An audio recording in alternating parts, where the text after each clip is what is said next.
Entonces, como ese balance delicado de doy la ventana al mundo, pero también miro para mi propio patio, para mi propio país, para mi propia comunidad, y uso el inglés para resaltar estos valores culturales y las comunidades que me circundan.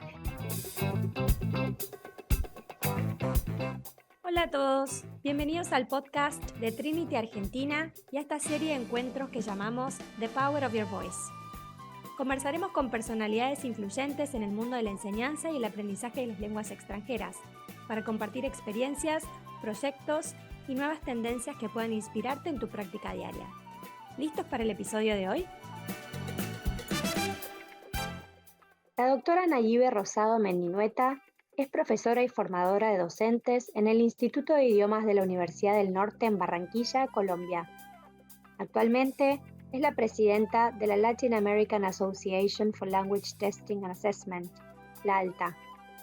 Sus intereses generales de investigación residen en la intersección entre el aprendizaje de los estudiantes y el aprendizaje de los profesores y cómo el lenguaje afecta la construcción de la realidad en contextos como las aulas y en otras instituciones que nos rodean. También estudió el currículo como un sitio para explorar las posibilidades que apoyan el aprendizaje y el desarrollo tanto de los estudiantes como de los profesores.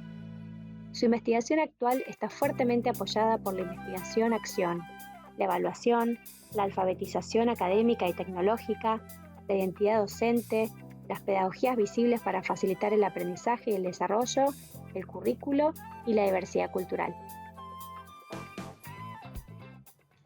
Nayibe, muchas gracias por tu tiempo, por permitirnos tener este episodio con vos. Sabemos que, por tu profesión, por tu rol, estás muy ocupada con un montón de cosas de toda la región, pero era muy importante para nosotros tener tu voz en este podcast, porque creo que nos podés compartir tu punto de vista, que es muy valioso, acerca de todo lo que está sucediendo en la región, y en este caso para hablar de un tema muy particular que creo que le va a interesar a muchas personas de nuestra audiencia. Gracias, Emilia. Es realmente un placer y agradezco mucho la invitación para participar de este espacio tan lindo. Bueno, y te voy a pedir que comencemos este episodio introduciendo brevemente cuál es la situación actual sobre la aplicación de políticas lingüísticas y de diseños curriculares en general en Latinoamérica. Y te cedo el espacio, el micrófono.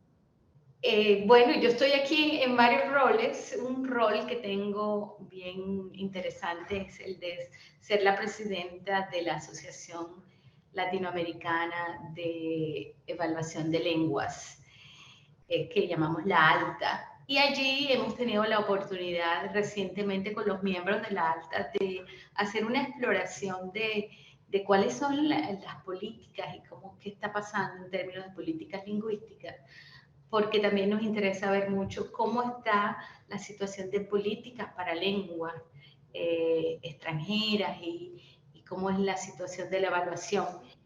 Y encontramos que hicimos una encuesta, una recogida de datos con personas de la ALTA, de Argentina, de Brasil, de Colombia, Costa Rica, Chile, México, Ecuador y Perú. Y encontramos que en 7 de estos países hay políticas lingüísticas que están explícitas en la Constitución, que reconocen la existencia de las lenguas maternas y en algunos casos de lenguas cooficiales, como en Brasil, que se reconoce la existencia se reconoce la existencia de todas las lenguas indígenas, pero se reconocen como cooficiales 13 lenguas. Y también se reconoce, que es un caso bien interesante, las lenguas de los inmigrantes. Entonces, hay una gran comunidad de alemanes, de italianos, y se reconoce como cooficiales estas lenguas. El único país donde no hay una explicitez sobre una política lingüística es en Argentina. Qué interesante. En el resto, ¿no?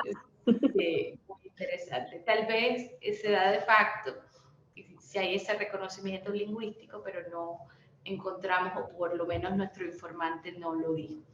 También fue interesante en esa revisión que hicimos encontrar que Hay políticas de evaluación de lenguas en por lo menos la mitad de estos países. Entonces, claramente en Argentina no hay, porque al no haber como una declaración sobre política lingüística, tampoco hay una política de evaluación. Pero en Brasil, en Colombia, en Costa Rica y en Ecuador sí hay un documento gubernamental, si se quiere llamar, donde se explicita que hay que evaluar estos idiomas o lenguas oficiales que hay. Generalmente se evalúa entonces la lengua oficial mayoritaria, es decir, en Colombia se evalúa el español y en algunos casos hay una política para lenguas extranjeras. En el caso de Colombia también hay política para lenguas extranjeras y tenemos una política y unos exámenes que permiten que las personas demuestren como cuál es su nivel, tanto en lengua materna. En lengua materna es básicamente mirar qué tanto sabe leer y escribir. Entonces hay un componente de lectura y escritura.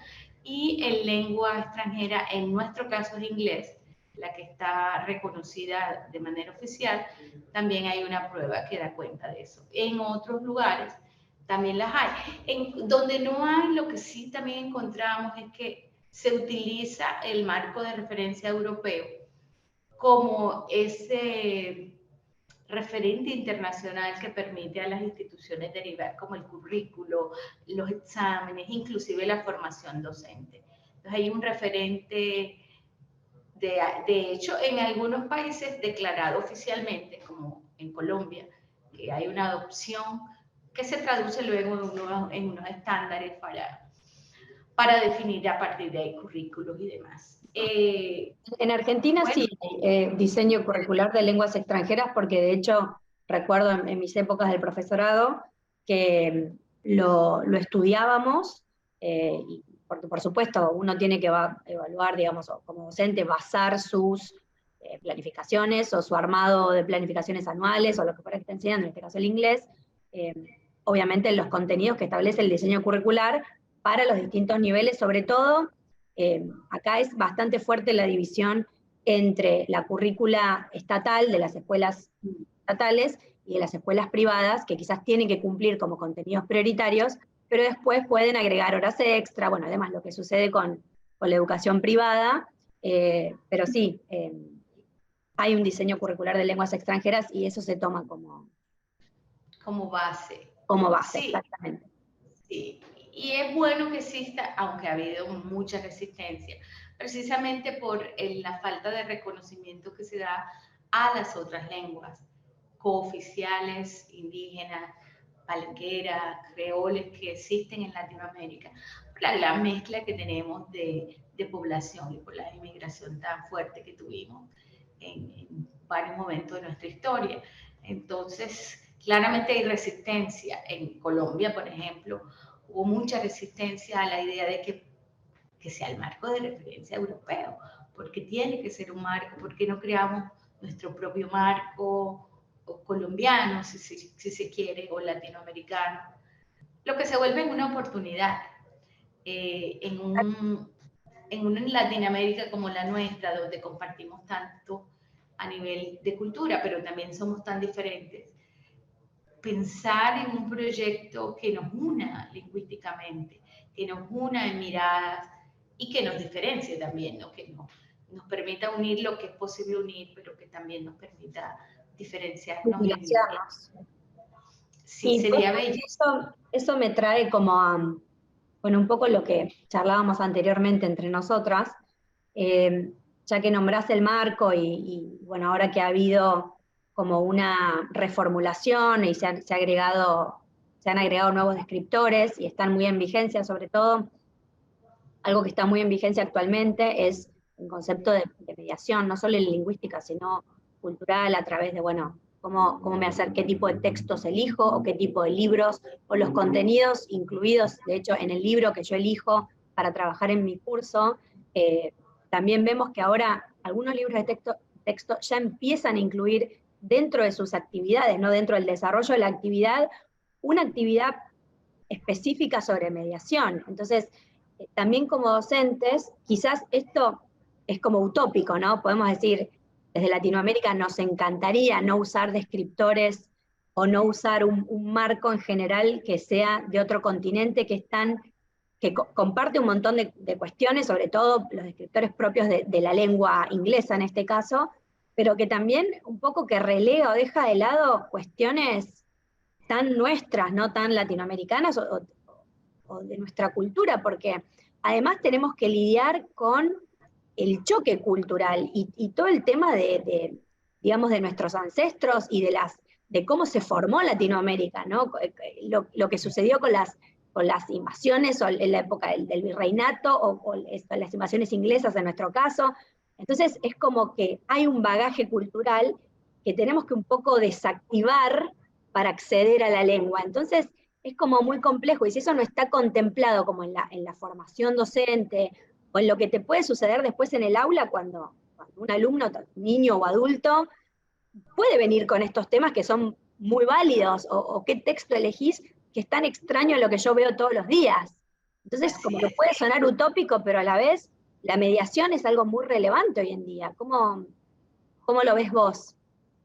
¿No? Y conectando con lo que tú dices, bueno, quisiera como irme un poquito más arriba, como sociedad, cuando uno ve todo el conflicto que vivimos en cada uno de nuestros países. Y mucho de esto tiene que ver con esa competencia intercultural que tú mencionas.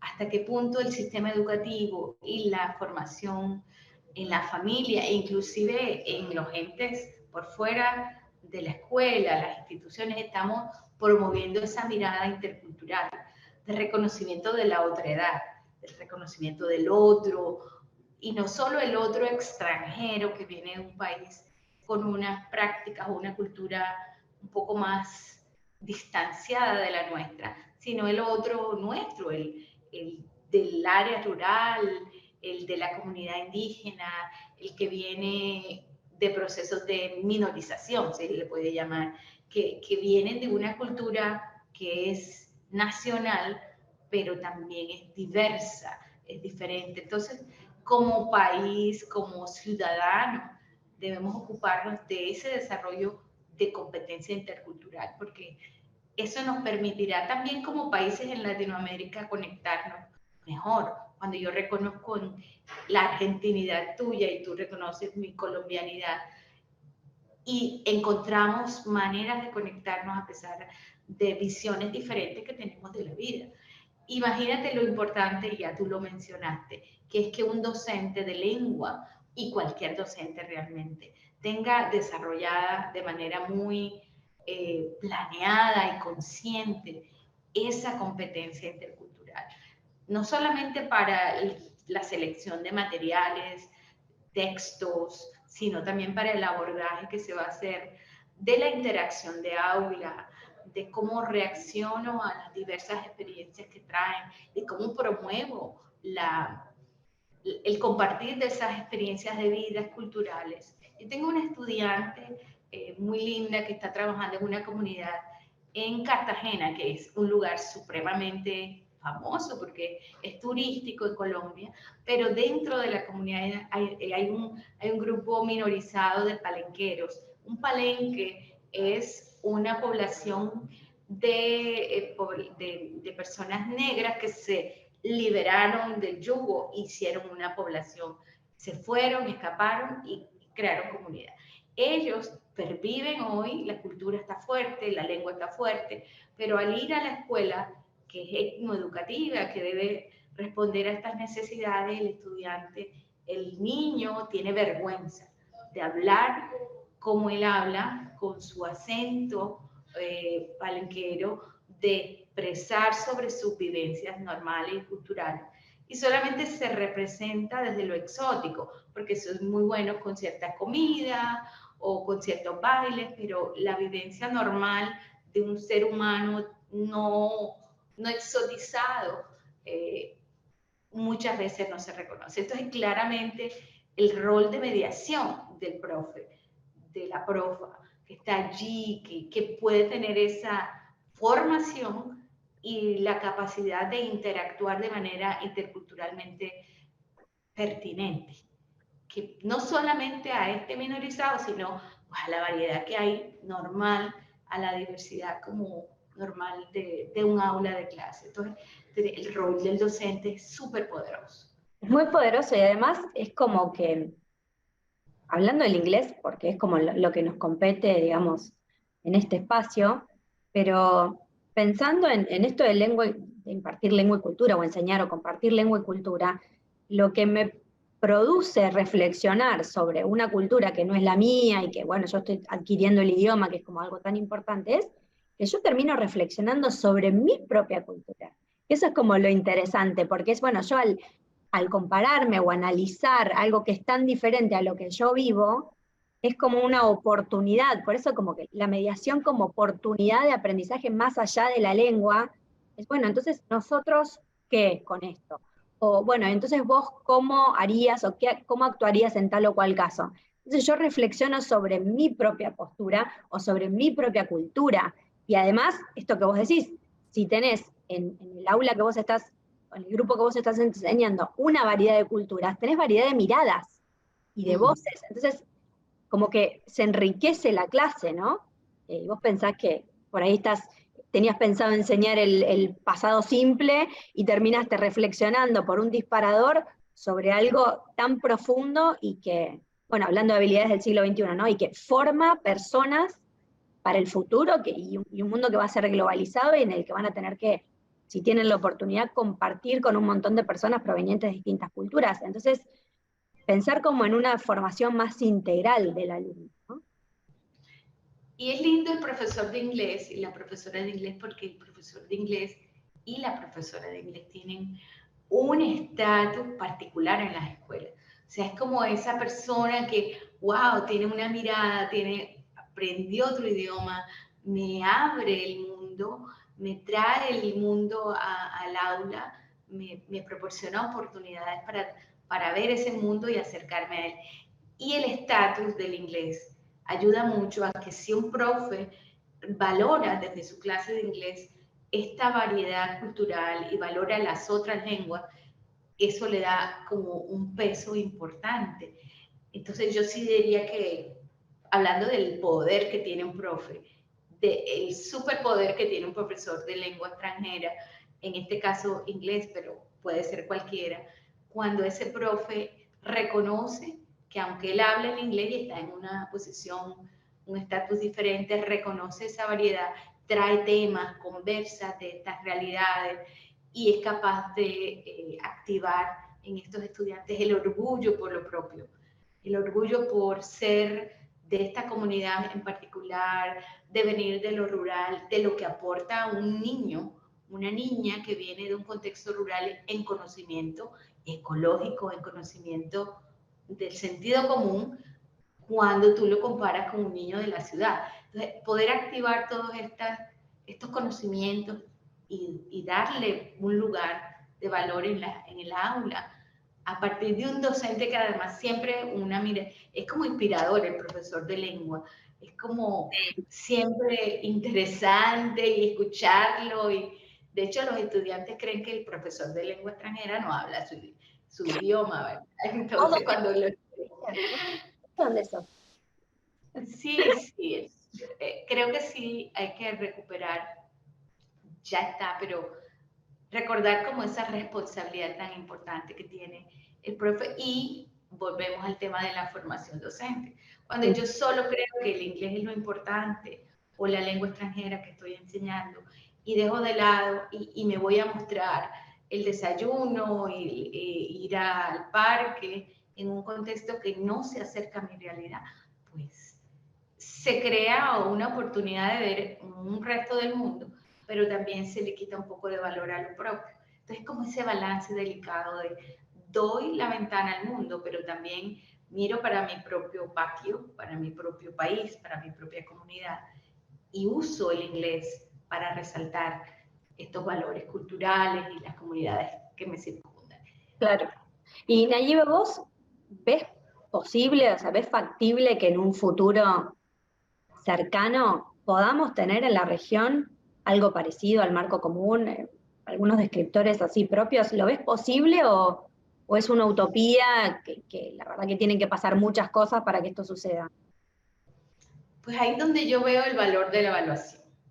En la medida en que nosotros sigamos construyendo una voz sobre qué es importante, cómo evalúo, qué evalúo, y como comunidad latinoamericana nos pongamos de acuerdo en que si vamos a tener ciertos exámenes, desde qué perspectiva lo vamos a lograr, creo que eso va a lograr que finalmente podamos ponernos de acuerdo en como grandes líneas que nos deben caracterizar. Yo creo que cualquier marco que sea latinoamericano debe tener un reconocimiento profundo de lo propio y de la diversidad cultural de la que hacemos parte, porque se nos olvida nuestra primera madre, nuestro origen.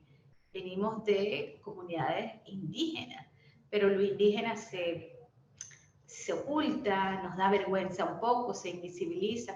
En mi país, en Colombia, si tú quieres ofender a alguien, pues le dices, pues deja de ser tan indio, porque eres indio, porque se usa el indígena como una representación de ignorancia, de falta de conocimiento, porque no entendemos qué es lo que ellos aportan, porque no entendemos que tienen un conocimiento que enriquece posiciones occidentales de cómo se construye el conocimiento. Entonces, ¿qué trae una persona que es india a mi vida?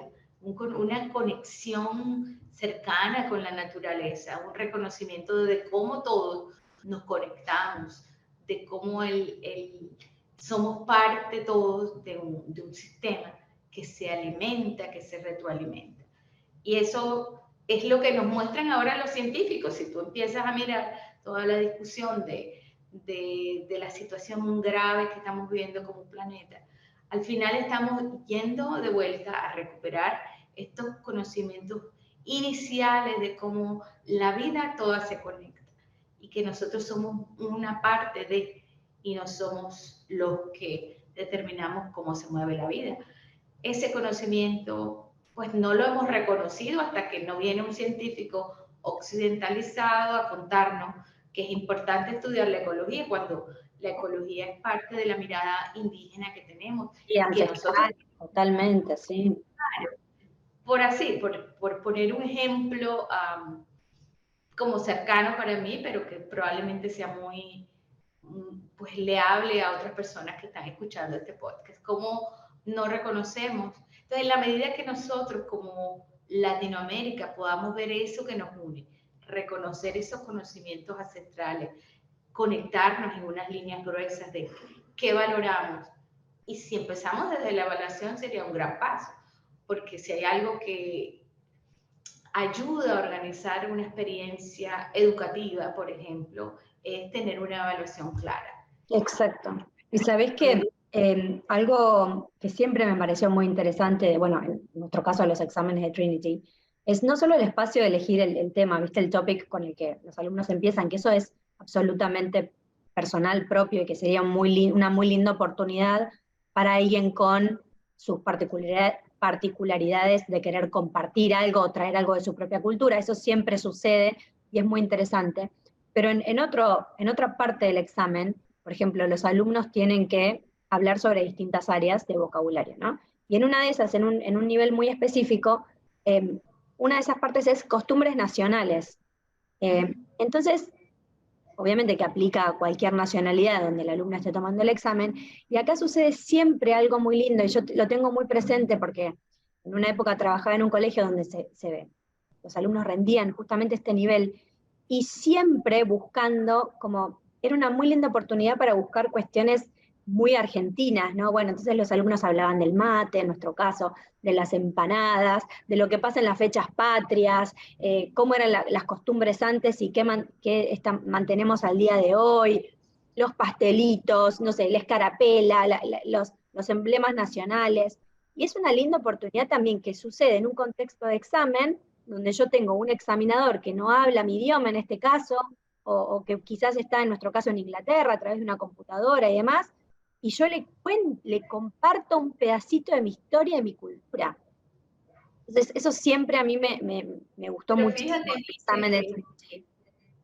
Es precisamente esa idea del mediador cultural. Entonces, qué bonito que una evaluación dé la oportunidad de una relación un poco más horizontal, ¿cierto? Entre el examinador y el que es examinado. Porque cuando yo pongo el tema, cuando es mi tema que me importa, pues la capacidad que tengo para elaborar lingüísticamente me trasciende un poco más de un tema impuesto que no me habla como persona y desde la cultura. Entonces creo que ese tipo de detalles en la evaluación, si las podemos pensar también a nivel de países latinoamericanos, sería bellísimo, y que eso se traduzca también en currículos pertinentes, que tengan sentido, pero que también den esa flexibilidad para que haya lineamientos generales y luego haya la posibilidad de docentes de aula de adecuar a esos contextos, que es como el sueño de una instrucción pertinente y relevante culturalmente, que haya esa oportunidad de adecuación y la formación del docente con experiencia sostenida también por la misma institución, que permitan que crezca en su capacidad para ser mediador cultural, ser la mejor versión de profe que puede ser para sostener el aprendizaje de estos estudiantes. Así exactamente. Que, bueno, sí, nuestros sueños y utopías, ¿no? Pero que creo que son con trabajo y esto que vos decías, ¿no? Como tratar de unirse como esto como un bloque latinoamericano de compartir. A ver, también como que nos han atravesado las mismas cosas, si bien obviamente cada región, cada país tiene sus particularidades, que eso es lo que lo hace, lo que lo enriquece, ¿no? Pero también tenemos como una historia compartida, que hasta nos han pasado en las mismas épocas, entonces como que venimos todos con un bagaje cultural muy parecido, que creo que puede ser también muy enriquecedor, como para decir, bueno, partimos de esta base y después cada uno lo puede adaptar como a su idiosincrasia, ¿no? Particular. Entonces, da la oportunidad de encontrar lo que nos une, cuál es el hilo que nos conecta. Y hay muchos hilos realmente que conforman como este tapete que somos en Latinoamérica, con esa variedad de colores, de historias, de culturas, pero que al final tú reconoces al latinoamericano donde sea que esté por una mirada abierta de expectativa a la vida, con mucha alegría en general, con mucha vitalidad para enfrentar lo que sea que se venga.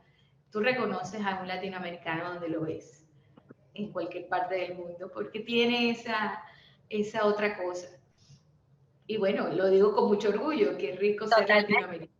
Esa resiliencia, ¿no? Esa capacidad de ver lo positivo a pesar de todo también, ¿no? Como, sí, nos une todo eso. Bueno, Nayibe, podríamos estar, creo que hablando, no sé, una hora más, tranquilamente, pero bueno, como te contaba, terminamos siempre los episodios del podcast con la misma pregunta para todos los invitados y las invitadas, así que te la voy a hacer a vos también, para que nos des tu punto de vista.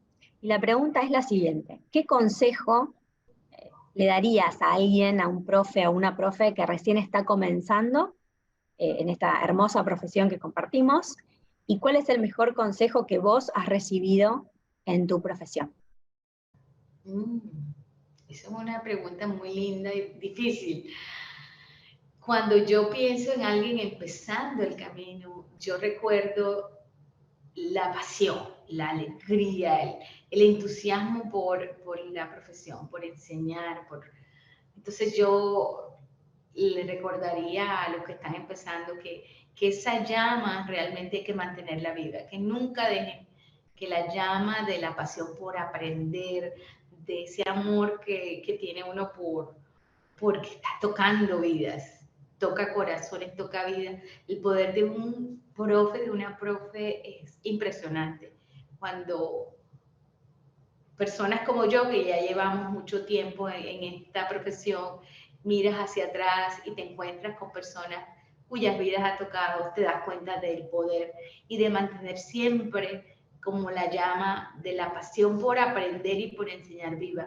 Eso se mantiene, pues, y ahí es donde iría yo a la recomendación que he recibido, reconociendo que uno siempre está aprendiendo, que uno es un aprendiz eterno, no cerrándonos a las posibilidades y siempre siendo capaces de ponernos en el puesto de la otra persona, como dirían los chinos, en el estómago, porque no es lo mismo el zapato que el estómago es más íntimo, entonces entender que hay variedad en el aula de colegas, de instituciones en las que vamos a estar habitando como profesores, como profesoras, y reconocer ese aprendizaje continuo como la llama también que nos permite. Esa recomendación recibí de siempre estar aprendiendo, de reconocer mi papel como aprendiz continuo. Y creo que eso es clave para mantenerse vital, entusiasta y lleno de pasión por la tarea, porque es una de las tareas más lindas que yo he visto. O sea, el trabajo más bello que podría yo haber escogido es ser docente, ser profesora. Así que ánimo, que es un camino lindo, lleno de muchas experiencias que vale la pena disfrutar, tanto de lo bueno como de lo malo, para poder continuar, que sea una oportunidad de seguir aprendiendo. Nayibe, Gracias por esta pregunta muchas tan bonita. gracias a vos, no solo por este espacio y por lo que surgió hoy, que seguramente va a invitar a reflexionar a un montón de profes, sino por todo el trabajo que hacen desde la alta, que es muy importante para que países como nosotros, bueno, en mi caso en Argentina, estemos representados. Así que muchas gracias a vos y a tu equipo por todo el trabajo que hacen. Gracias a ti, Emilia, y a todo el equipo por esta oportunidad tan linda y por el espacio que creo que permite que estemos conectados también como latinoamericanos. Muchas gracias. Gracias a vos.